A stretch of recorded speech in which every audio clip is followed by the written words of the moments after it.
हरि ओम। व्यसन मुक्ति का वीडियो 16वां बना रहे हैं, जिसका विषय में यहाँ मोहम्मद गोरी की बात चल रही है। तो मोहम्मद गोरी ने सोचा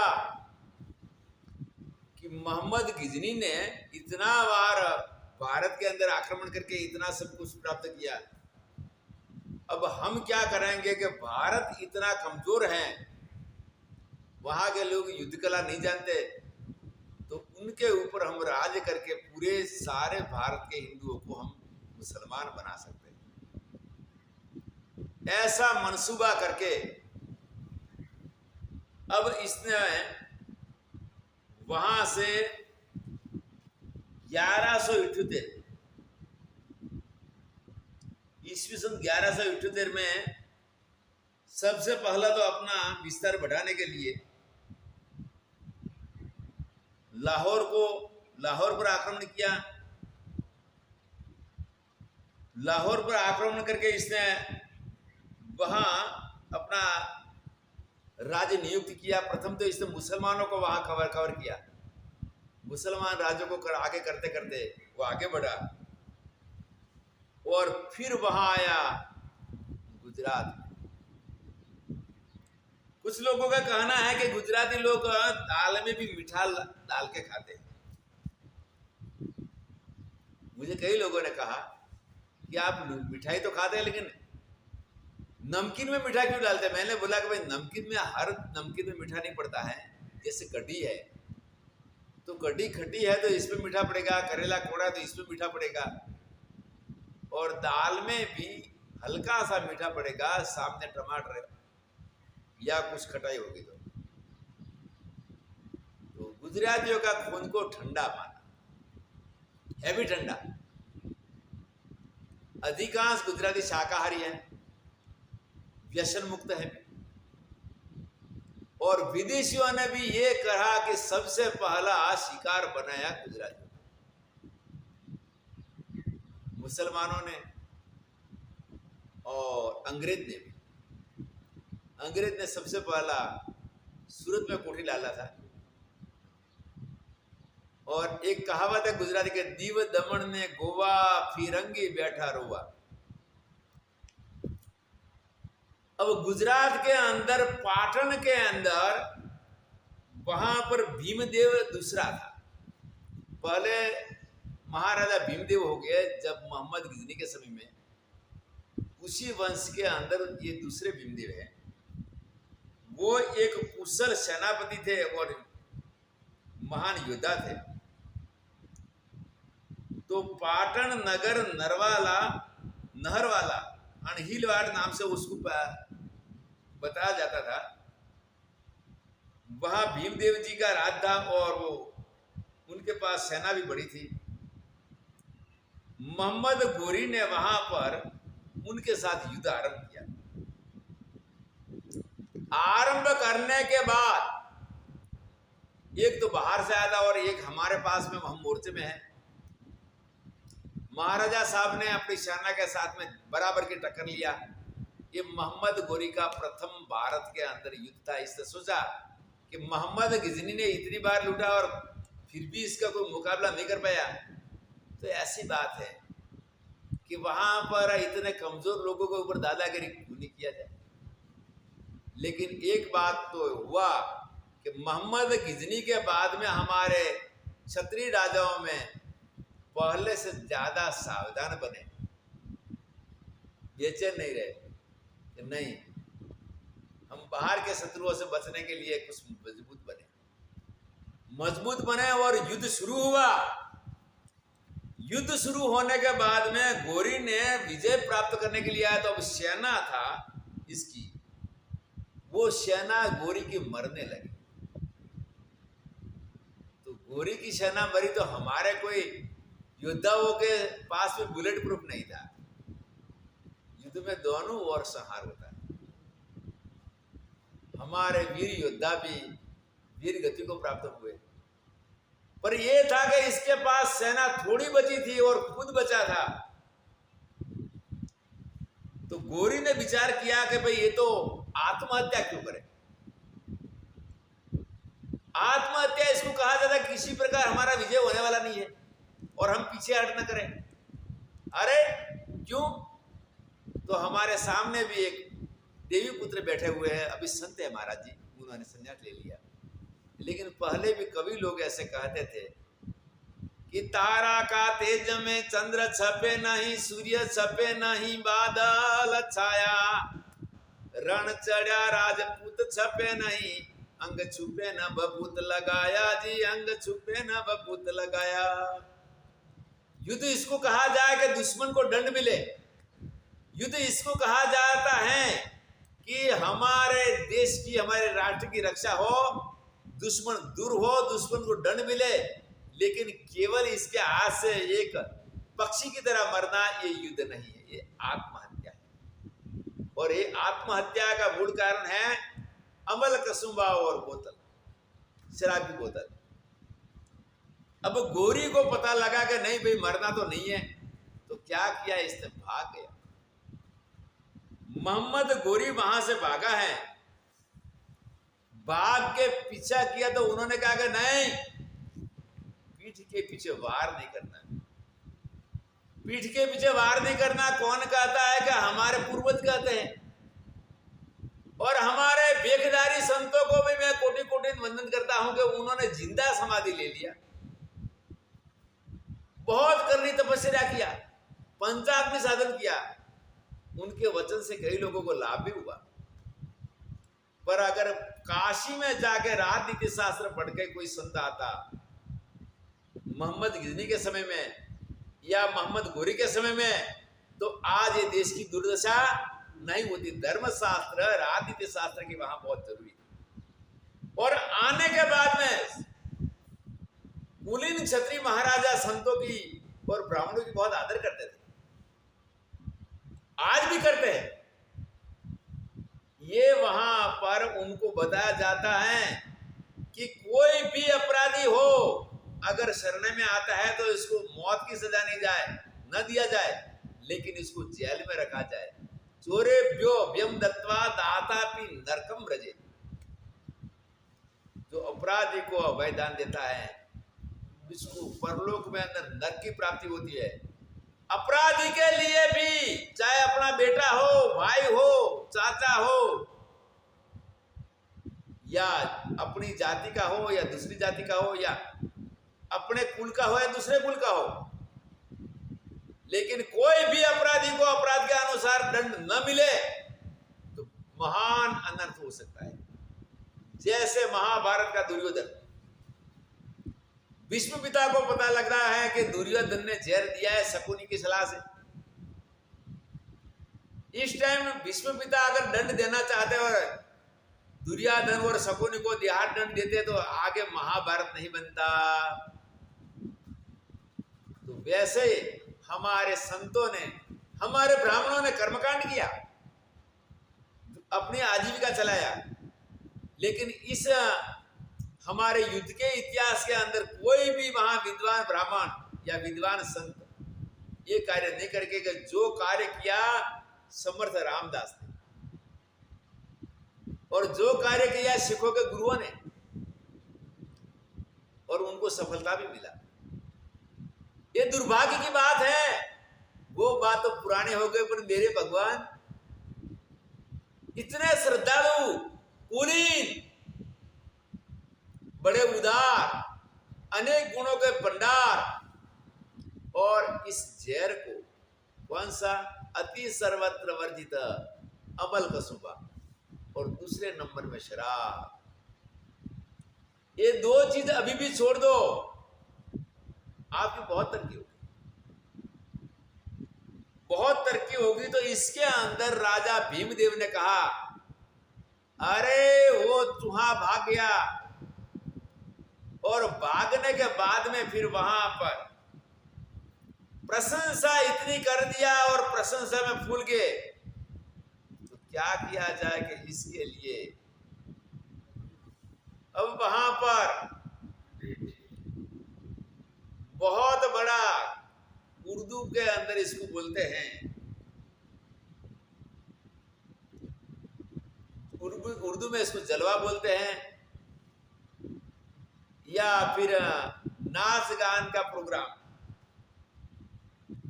महफिल बना दिया। अरे वीर योद्धाओं, आज हमारा विजय हुआ, आज हमने बहुत बड़ा कार्य किया।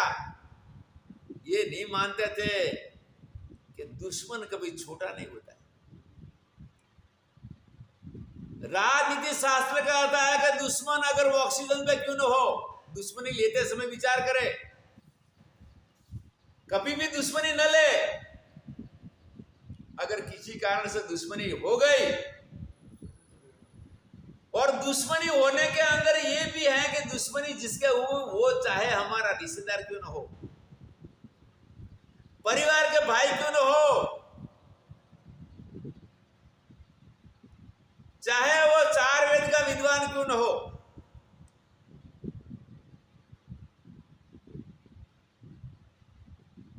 चाहे वो बिल्कुल कमजोर हो, और कमजोर ऐसा हो कि मतलब वो ऑक्सीजन पे हो, तो दुश्मनी दुश्मन नहीं भूलेगा और ये कहेगा बेटा अब मैं तो जा रहा हूं, लेकिन तुझे ये काम करना है। वहां भी इसको बता के जाएगा कि देख बेटा मैं जा रहा हूं, लेकिन अपना दुश्मनी का वादा तुझे देके जा रहा हूं। वो भी सोचेगा, मैं समझता हूं कि 4 पीढ़ी तक दुश्मनी भूली नहीं जाएगी, इसीलिए दुश्मनी किसी से करना नहीं है। और कभी हो गई तो फिर वहां पर सावधान पूरा रहना है। इसका एक दृष्टांत देता हूं।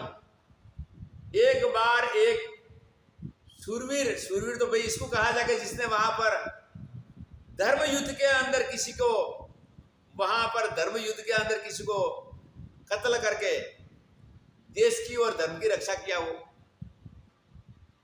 उनको शूरवीर कहा जाएगा। हाँ, मार काट तो डकैत भी करते हैं, तो उनको तो शौर्य है, लेकिन वीर शब्द क्यों लगा?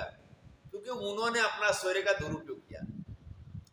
तो एक सज्जन थे, उन्होंने को एक बार आवेश आ गया, तो आवेश आने के बाद में उन्होंने हत्या कर दिया। खून करने के बाद में उनको साबरमती सेंट्रल के अंदर जेल हो गई। जेल के कई सालों के बाद, 10-12 के सालों के बाद थोड़ा समय उनको रजा मिला कि भाई 10-15 दिन वैकेशन आप घर बिता के सबको मिलके वापस आ जाना जमानत पर। जमानत मिल गई, वापस आ गए। वापस आने के बाद में उन्होंने ये सोचा कि अरे ये मच्छर मुझे क्या करेंगे। दूसरे लोगों ने कहा कि अरे भाई आपके ऊपर वैर हैं, उनको मच्छर मत समझिए, अरे जाओ जाओ, ये मच्छर मुझे क्या कर सकते। अपने पास में एक छोटा सा छुरा लगाकर घूमने के लिए चले पड़े। गांव में घूमना शुरू कर दिया, और वो भी बड़े रुआब से। वो लोगों को पता लगा कि भाई वो तो आपका व्यक्ति को कत्ल करके आज बड़े रुआब से घूम रहा है। वो लोग दुखी हुए। दूसरे दिन को रिश्तेदार मिला के आसान न करो, अरे जाओ जाओ, वो मच्छर मुझे क्या कर सकते। और तीसरे दिन उनकी मुक्ति हो गई। जिनको मच्छर समझते थे, उन्होंने इसी गांव के बीच में एक साथ 3 लोग आकर परलोक में भेज दिए। इसीलिए दुश्मन को कभी छोटा समझना नहीं, ये राजनीति शास्त्र का सिद्धांत है। अब उन्होंने वहां पर जलसा मनाया।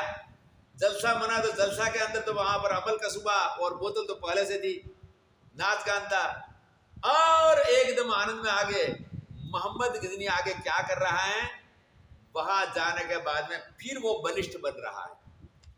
और बलिष्ठ बन के आगे क्या करता है, जिसको हम बताते हैं। यहां पर राजनीति शास्त्र धर्म शास्त्र का अभाव क्यों, व्यसन ज्यादा हो गया।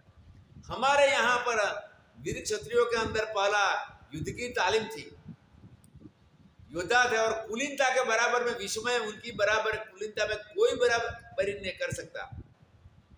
कुलीनता के क्षेत्र में मुसलमानों के अंदर कुलीनता इतनी नहीं थी।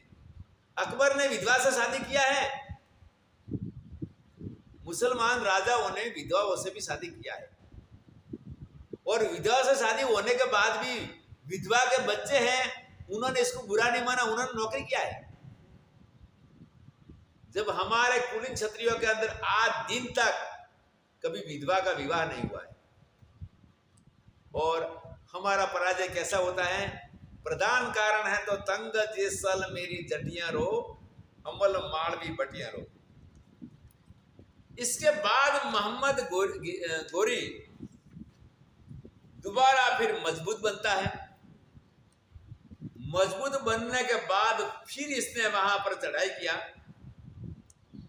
चढ़ाई करने के बाद में पृथ्वीराज चौहान के सामने इसने प्रथम बार युद्ध में आया। पृथ्वीराज चौहान एक महान योद्धा थे, बलवान थे, और महान पुरुषों का अपयश हमें शोभा नहीं देता है। लेकिन एक है छोटा सा, पृथ्वीराज चौहान को 13 रानियां थी और 14वीं संयुक्ता वहां हमारा संपूर्ण हिंदुस्तान की संस्कृति का पतन का कारण है। संयुक्ता पृथ्वीराज चौहान से नाम से प्रभावित थी, वो मुझसे शादी करना चाहती, और जयचंद राठौड़ और पृथ्वीराज चौहान के बीच में बैर भाव था। बैर भाव था, वहां पर बैर भाव होने से संयुक्ता का स्वयंवर रचा गया, तो वहां पर पृथ्वीराज का अपमान के लिए पृथ्वीराज की कोई प्रतिमा बनाई गई थी, अपमान के लिए। अब ये पुस्तक में ये बात नहीं है, दंत कथा है भगवान। तो घूमते घूमते संयुक्ता ने वहां पर पृथ्वीराज की प्रतिमा को वरमाला अर्पित कर दिया। पृथ्वीराज के गुप्तचर वहां थे, पृथ्वीराज ने भेजे थे, और गुप्त मार्ग से वहां से संयुक्ता का अपहरण हुआ। संयुक्ता महारानी बन गई। जयचंद राठौड़ को यह बात बहुत बुरी लगी कि इसने युद्ध में पराजय का होता तो बात अलग थी, युद्ध का पराजय अच्छा था, संधि हो सकती थी, लेकिन अपने राज में से अपनी बेटी को दुश्मन अगर उठा के ले जाए। देखो 13 रानी थी, इसकी क्या जरूरत थी? और इसी समय पर कोई धर्मगुरु भी ऐसे नहीं थे। धर्मगुरु होते तो भी उसको समझाते कि राजा यह अतिक्रमण हो रहा है। वहां से जयचंद राठौड़ मोहम्मद गोरी को मिलते, और मोहम्मद गोरी को मिलने के बाद में इसने कहा कि ठीक है भाई, मौका अच्छा मिल रहा है, अब हमें भी सपोर्ट मिल रहा है और पूरा बेन मिल रहा है। तो बेन मिल रहा है तो इसमें क्या होता है कि आगे गोरी की सेना छोटी थी, यहां की सेना बड़ी थी, और पृथ्वीराज की आगे वो छिन्न भिन्न हो रही थी। ऐसी परिस्थिति के अंदर मुल्तान का अधिकारी युद्ध छोड़ के पीछे जाने की सलाह दिया कि राजा, ये गिजनी वाला, मोहम्मद गिजनी वाला समय नहीं है, अभी पहले से ये लोग मजबूत बने हैं। गिजनी के समय में ज्यादा कमजोर थे, लेकिन एक बार चोट लगने पर मजबूत बने हैं, अब वापस चलो। वापस चलने की बात करने पर इसको क्रोध आएगा, अरे क्या मुंह दिखाना। ऐसा करने के बाद में फिर अपने पृथ्वीराज चौहान का सेनापति खंडे राव जी थे। हाँ भाई, मुझे पूरा मालूम नहीं है, लेकिन मराठा जो है उनके पीछे दो फॉर्म लगती है, एक राव, खेड़े और कर। ये भारत के अंदर तीन फॉर्म लगते हैं, जैसे मावलंकर, परचूलकर, करम्बेलकर, और फिर नारखेड़े, वानखेड़े, मानखेड़े, और फिर सयाजीराव, शिवाजीराव, संभाजीराव, और हमारे गायकवाड़ महाराजा, यहाँ पर सयाजीराव गायकवाड़ जी थे। तो गुजरात में उनको राज मिलने के बाद में उन्होंने एक फॉर्म गुजरात की लगा दिया, अपनी फॉर्म को छोड़ा नहीं है। पहले बड़ोदरा महाराजा थे फतेह सिंह राव, तो राव तो रहा, मराठों के पीछे राव तो रहेगा, लेकिन बीच में उन्होंने सिंह नाम भी जोड़ दिया। और फिर वहां पर गुजराती राजाओं के साथ में उनकी रिश्तेदारी भी हुई। तो ये करके या खंडे राव की दृष्टि मोहम्मद गोरी पर पड़ी, तो गोरी ने जोर करके एक भाला फेंका खंडे राव की ओर, और इस भाले से खंडे राव का दांत टूट गया। और इसके बाद खंडे राव ने जब उनके ऊपर प्रहार किया, तो इस टाइम खंडे राव के प्रहार से मोहम्मद गोरी बेहोश हो गया। बेहोश होने के बाद में इसका जो बॉडीगार्ड था, इसने छलांग मार के वहां पर मोहम्मद गोरी के घोड़े पर चला गया और घोड़ा को युद्ध मैदान से छुड़ा के छावनी में ले गया। युद्ध मैदान से जोड़ के वहां पर ले गया छावनी की ओर। छावनी की ओर लेने के बाद में क्या हुआ कि वो तो घायल हो गया था, लेकिन पृथ्वीराज चौहान की सेना तो वहां तैयार थी।